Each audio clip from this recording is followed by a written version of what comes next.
Ok, para explicar lo que es la hipertensión, tenemos que recordar primero que es la presión arterial como tal. La presión arterial es el producto de la resistencia periférica más el cardiac output. Saben que el cardiac output es la cantidad expulsada de sangre hacia el cuerpo en un minuto y la resistencia periférica es la resistencia que hacen los vasos sanguíneos al paso de la sangre como tal.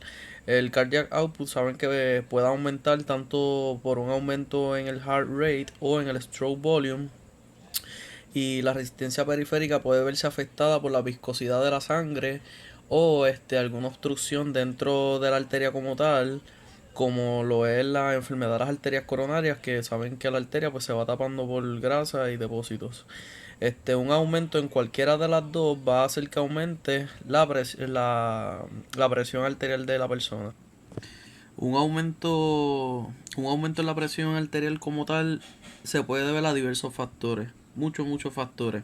Aquí tenemos un ejemplo, por ejemplo, el estrés, la activación simpática, el aumento en el cardiac output o la resistencia vascular periférica, que ya lo mencioné, una retención de sodio o una ingesta alta de sodio, la obesidad, el fumar, alcohol, la actividad física como tal, pueden ser muchos factores. Hay dos tipos de hipertensión. Hipertensión primaria, que es la que los factores se desconocen, son idiopáticos. Este, y la hipertensión secundaria, que sí se conoce cuál es el origen de este tipo de alta presión y pues eh, se puede tratar manejando el factor ese que es el que está causando que la presión aumente. Un ejemplo de la hipertensión secundaria, que sinceramente no sé si sea el mejor ejemplo, que lo dudo, pero para que entiendan un poco, aquí tenemos un vaso sanguíneo y aquí tenemos, por ejemplo, vamos a simular que es una masa o un tumor. La masa está creciendo, está haciendo fuerza en la pared del vaso sanguíneo, ya la arteria, como quieran llamarle. este entonces, al hacer esa fuerza ahí, la presión va a aumentar porque el lumen por donde tiene que pasar la sangre, pues se está disminuyendo. Al ser una masa, pues en caso de ser operable, se remueve y ya al tratar el factor principal, pues entonces se arregla el aumento en esa presión. Por eso no creo que sea el mejor ejemplo, pero por lo menos se deja entender un poco. De todas las causas que existen para aumentar la presión arterial, una de las patofisiologías más comunes es lo que conocemos como el sistema renina-angiotensina-aldosterona. Eh, lo voy a explicar básicamente con esta imagen. Esta imagen la tengo del PowerPoint de la clase de la profesora Licea. Creo que está bastante resumido y nos ayuda a entenderlo un poquito más a fondo, más en detalle. El sistema renina-angiotensina-aldosterona, lo que ocurre en él es básicamente va está acorde con el sistema nervioso central como todo nuestro cuerpo.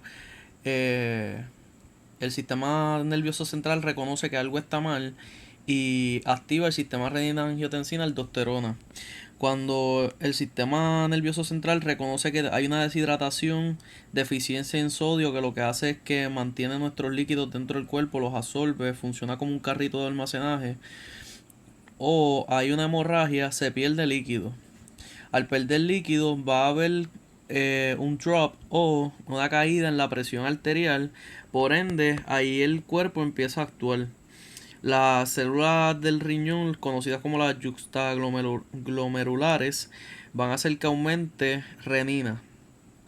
Al aumentar renina junto al angiotensinógeno que lo libera el hígado, va a haber un aumento en angiotensina 1. Angiotensina 1 va a pasar por los pulmones. El pulmón lo que va a hacer es que tiene una enzima conocida como la enzima convertidora de angiotensina, que de angiotensina 1 la va a convertir en angiotensina 2.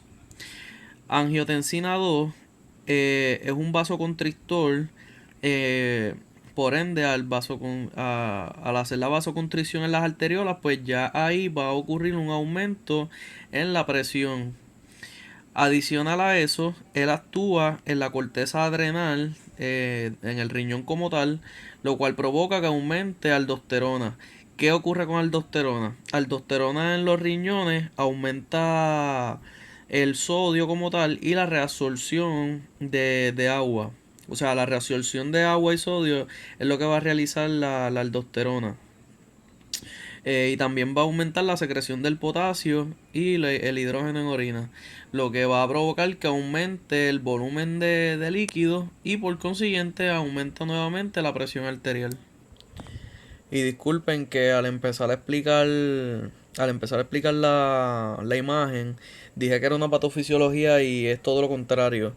Esto es un mecanismo normal del cuerpo de mantener la presión arterial en sus niveles, pero eh, es esencial explicarlo dentro de lo que es la presión arterial para que se entienda cómo es que la presión se mantiene, si baja o si aumenta. La hipertensión a largo plazo causa muchas cosas negativas a nuestro sistema. Eh, en este slide pues ven algunas, pero básicamente lo más común es que el ventrículo izquierdo, como dice ahí, hipertrofia ventricular izquierda, él crece demasiado y evita o provoca que no se pueda bombear la sangre correctamente al cuerpo.